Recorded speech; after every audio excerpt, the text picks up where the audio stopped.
Hello there everyone and welcome, it is Niran here, and today it is time for me to bring you the long-awaited new series on this channel. It is FIFA 17, the numbers game, and yes, I sort of mentioned this a lot, it's going to be a career mode series but with a massive twist, as I've sort of alluded to before. It's an Ultimate Team style upgrade series but translated onto career mode against the AI with young players and lots of growth. It's also going to be highly edited compared to some of the other series that I do, but before we get into any of that, let's check out the rules.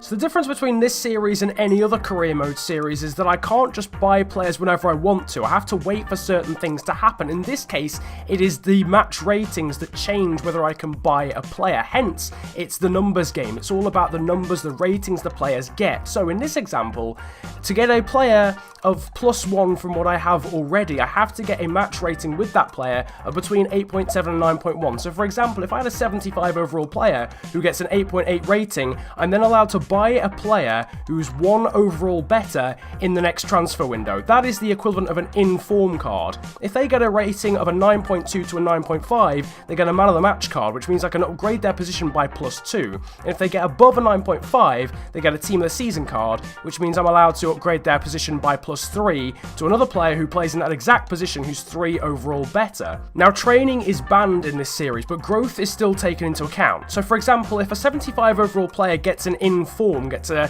8.8 rating, they get an inform but then grow to 76 overall, the now 76 overall player is traded in for a 77 overall one. It just saves confusion of having to go back to the series to see what overall players were when they earned an upgrade. And the final thing to note is that upgrades can be accumulated. If a player gets a man of the match, team of the season and inform before the next transfer window, that adds up to a +6 upgrade for that specific player. So I guess the final thing to do is check out what team we're actually going to be using for this series. Santan from the book X AJ. Man, mystic with a pen like JK. True say I ain't really a drinker, but I got love for brandy like Ray J. Champagne popper, 44 chopper in a black night bomber. Heartbeat stopper. Yep, it seems pretty random. We're going to be using Hoffenheim of Germany for this series. Now, I just thought it was a perfect opportunity to use a team outside of England for the first time in a series on this channel. Plus, they've got a decent transfer budget in order to bring in the upgrades that we need to bring in. And they've also got a lot of players between like 75 and 78, which is sort of the perfect overall for a series like this. If anyone's got any questions about this series, because I realise it could be slightly complex in certain areas,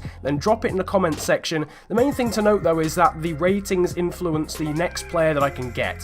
So if a player gets a good rating, I can then replace them with another better one. Now the player who earns the upgrade obviously gets sold, and then we bring in another one to replace them. It's not really a series where you're going to get used to players and have an affinity with certain ones for a long period of time, because players are constantly going to be getting replaced and being improved upon, but hopefully it's a nice dynamic and one that you enjoy. We're going to be using Hoffenheim for this. You can see in the background we're going to be choosing the Champions Trophy as well for our pre-season tournament. We also changed the name of the stadium to the one that Hoffenheim have in real life, and the manager isn't going to be called my name, he's going to be called Andre Harrison, because I did something on Twitter where I said the first person to reply to this will have their name as the manager in the next FIFA series that I do, and Andre Harrison was the first person to reply, so shout out Harrison101HD for that. He'll be the manager for this series. If you want to get involved in things like that in the future, then make sure to follow me on Twitter. The Twitter line, whatever, the Twitter tag will be on the screen, and there'll also be a link in the description. And maybe in the comments section if you're lucky, I'm not entirely sure. In the background though, you can see the squad, almost the starter squad that we've got for this series, and the first thing that you OG subscribers may notice is we've got Andre Kramrich in the side, the man who was an absolute god in Leicester career mode on FIFA 16 in the first season. You can see the rest of the squad. A lot of the players really are between the age of 23 and 27, which is quite nice, because this series does sort of reward having a young squad still, because obviously the younger the squad, the more growth you're going to get, and the faster we can upgrade through players without even having to sign anyone, because obviously if a player grows by 2 in the season, we can then get a better upgrade in the transfer window. I hope that makes sense. Again, if there's any questions that you guys have, then drop them in the comment section. For now though, of course, we can't get into any transfer activity because we haven't played any games and we haven't earned any upgrades, and the first opportunity to do so is by playing Watford in our first pre-season tournament game. Here you can see the squad in the background. Olivier Baumann, Nicolas Sula and Fabian Schär are the men to watch in defence. We've also got a young 19-year-old in attacking midfield who's 75 overall in Nadim Amiri. Rudy is a pretty decent central midfielder, with Wagner at striker, and of course Andre Kramrich, the main man, at left midfield. First chance of the entire series, they're going to Eugene Polanski, but he puts the ball high and wide over the bar. Watford now going forward with Stefano Akaka finding Jerome Sinclair, who goes for the shot, but it is saved by Olivier Baumann, who tips it wide of the near post, and he is happy with that save. We're going to have him perform if we're going to do well in this series. He's 80 rated already, and we'll be looking forward to upgrading him and using other goalkeepers in the future. Another chance for Jerome Sinclair, but another save from Olivier Baumann in the 27th minute to keep us level terms in this pre-season tournament game. Of course, we've got to remember it's all about the ratings. We've got to try and get players scoring and getting assists and getting good ratings and just, you know, having good pass accuracy and stuff. A good save as well there from the Watford goalkeeper. The goalkeeper's certainly on form and certainly on top in this one. Andre Kramaric, though, has turned his man. He's gone past Aoyama. He unleashes a strike, but is saved by the Watford goalkeeper, and it is still somehow goalless in this game despite all the chances in the first half. Into the second half, and Eduardo Vargas is coming on for Sandro Wagner, who's been finding it very difficult to get in the game up front. A more skillful and fast-paced player now up front in the shape of Eduardo Vargas, who hits the post, and the Chilean striker almost getting on the score sheet after only being on the pitch for 15 minutes. Now Watford going straight up the other end just a minute later with Valon Barami going for a shot, and it's a great save again from Olivier Baumann, who is proving to be one of the best players on the pitch. Maybe he could get an upgrade in the first game. Watford, though, going forward in the final minute of the game, finding Holebas. And Watford steal the win in the final minute of the game. In injury time, Watford take the win and will grab all 3 points in this pre-season tournament, thanks to Jose Holebas, I think his name is. I think that's his first name. I know his second name. The Greek centre-back earns Watford the win, and that will make it very difficult to earn an upgrade in this game. And as you can see, no one on the pitch gets that rating, that magical rating for an informer man of the match, or of course the team of the season. Nadia Mamiri, though, is man of the match overall with an 8.1. Nicolas Sula as well getting an 8, but of course that is not a high enough rating to earn an informed card and hence get an upgrade. If Nadia Mamiri had got an 8.7 rating, we would have been able to upgrade and get an attacking midfielder in this transfer window who is 1 overall better than him. That would mean an attacking midfielder of 76 overall, but unfortunately didn't quite do that. So we're now getting into the second game of today's episode against San Lorenzo in the second tie in this pre-season tournament to see if we can now earn an upgrade of our own. Sebastian Rudy here has won the ball back in the 11th minute to find Eduardo Vargas, who's starting this game instead of Sandro Wagner. He sees the run being made of Sebastian Rudy again. He's going to unleash a strike. Can he get our first goal of the series? I know you're gonna dig this.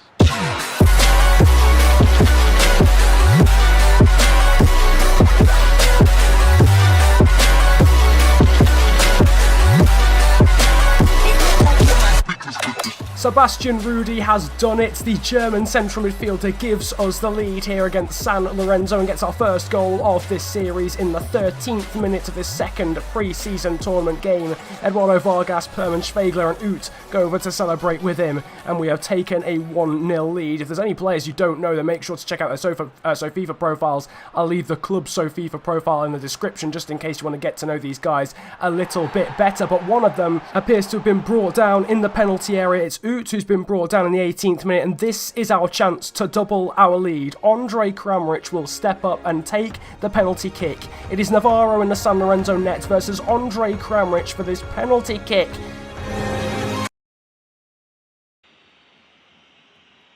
And Andre Kramaric comes out on top, and we take a 2-0 lead just 6 minutes after we took the lead in the first place. Sebastian Rudy and Andre Kramaric have got the goals in this game, and surely we're on course for an upgrade in this one. 2 goal scorers, and we are winning this game 2-0, which of course always goes towards an upgrade. And Andre Kramaric already is making an impact on this series, having been so good in Leicester City career last season. I'm really looking forward to a reunion with this guy, because he was just so good. I think he scored about 20 goals in the first season of Leicester career, and we'll be hoping for a little bit more. Into the second half, the final 5 minutes, San Lorenzo finally turning up. A good save again from Olivier Baumann, who's been one of the standout players so far this season, or in this series so far. Into injury time, Fabrizio Colaccini going forward and scoring an absolute belter of a goal. It'll be too late for San Lorenzo in injury time because it's still 2-1 to us, and the game does end that way. But what a goal from Colaccini to end things. Mr. Harrison looks pretty chuffed with the win, the first win of the series,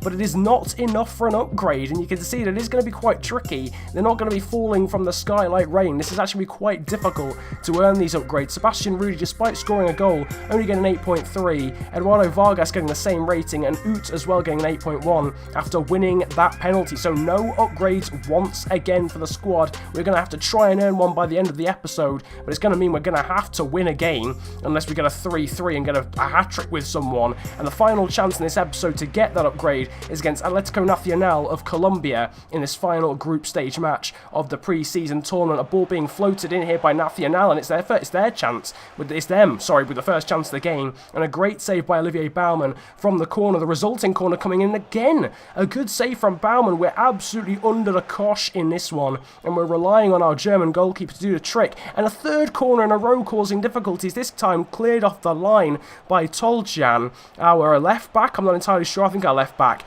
So very difficult start to this game. Oots there with a chance, but unfortunately for us, he snatches at it and it goes high and wide over the bar. We're getting a feel for this game now. 9 minutes in, Skarbäck, our left back, finding Nadiem Amiri, who's going to turn, go for a shot. Can he find the bottom corner?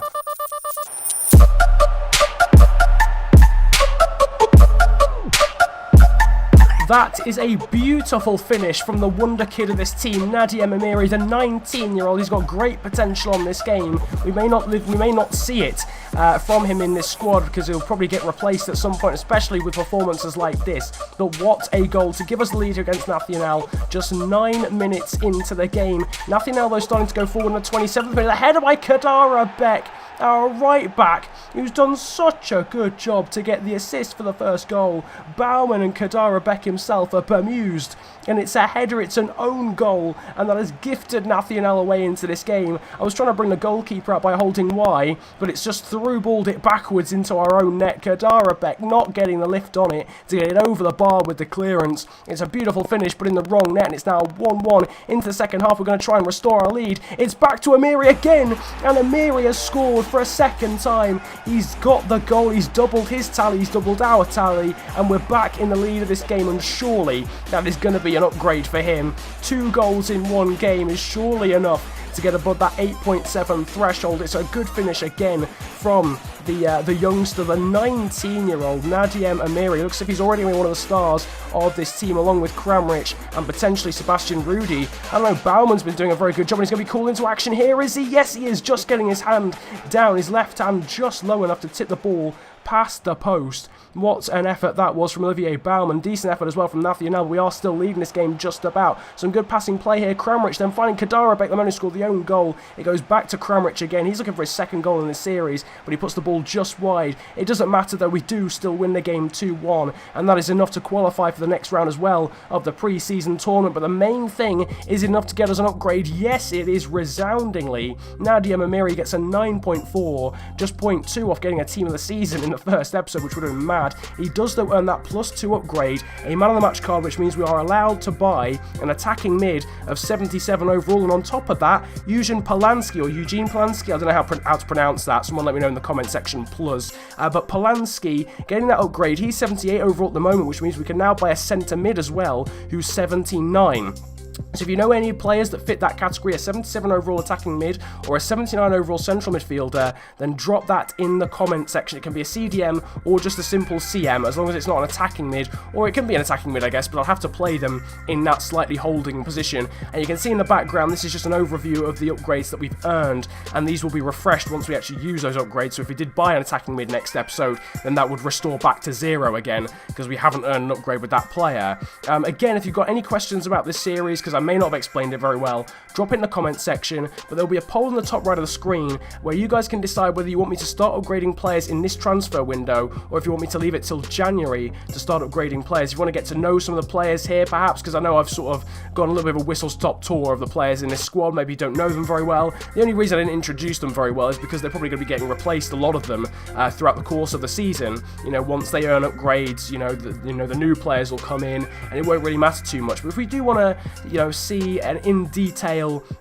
sort of overview of the squad next episode, I am more than happy to do that. In the top right of the screen, there will be a poll, as I mentioned, that will decide whether I can start doing upgrades now in the next few episodes, or whether you want me to wait until January to start doing upgrades and basically store all the upgrades we earn until then, and then use them all at once in January. But nevertheless, I hope you've enjoyed this first episode of the Numbers Game. I've been hyping up for a while. I hope it was worth the wait. Once again, thank you guys ever so much for 20,000 subscribers, as I mentioned mentioned in a video yesterday. I hope this video has gone some way towards repaying the massive debt that I owe to all of you for the support and everything since forever, basically since I started the channel. Nevertheless, if you did enjoy this video, feel free to hit the likes button, subscribe if you're new to the channel, and comment about enjoying the video if you enjoyed it that much, as well as if you've got any questions about the series whatsoever. I'll answer all of them, because I realise it could be maybe a bit complicated, I'm not entirely sure, but I hope you enjoyed it nevertheless. It's been a pleasure ranting at you guys today. Have a great day, enjoy yourselves, and I hope you're hyped for episode 2 of The Numbers Game. Nah, that's not me. Act like a waste man, that's not me. Sex in the girl, nah, that's not me. Lips in the girl, nah, that's not me. Yeah,